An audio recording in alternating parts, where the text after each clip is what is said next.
Monsieur Guérini, le ministre de la fonction publique, veut nous imposer une loi. Alors pour nous, c'est très clair. Quand je dis pour nous, c'est la CGT fonction publique. Nous n'acceptons pas ce projet de loi. Pour nous, c'est non.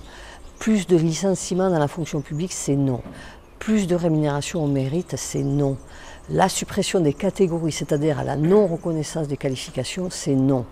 Au contraire, nous souhaitons renforcer les principes fondamentaux de la fonction publique. Nous voulons des revalorisations générales de salaire pour toutes et tous. Nous avons besoin d'un recrutement pérenne pour les trois versants de la fonction publique. Et enfin, nous souhaitons de très bonnes conditions de travail pour les personnels, les agents et agentes de la fonction publique, quels que soient les versants. Et nous voulons surtout aussi remplir correctement nos missions pour répondre aux besoins qui sont de plus en plus importants de la population. Alors oui, nous voulons le développement des services publics, de la fonction publique, nous voulons des moyens, nous voulons des revalorisations pour toutes et tous, et nous nous opposons et nous nous opposerons à ce projet de loi qu'aucune organisation syndicale d'ailleurs n'a demandé.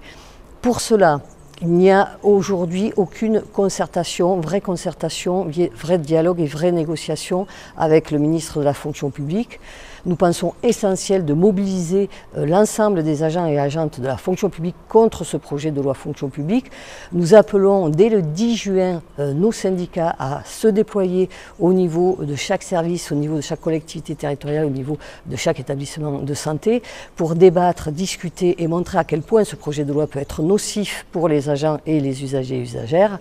Et ensuite, nous construirons des initiatives, des mobilisations le 20 juin, initiative et mobilisation devant les préfectures, sous-préfectures et au niveau de Paris avec des actions coup de poing pour justement interpeller le ministre de la fonction publique par rapport à notre opposition à ce projet de loi fonction publique. Et bien sûr, nous sommes dans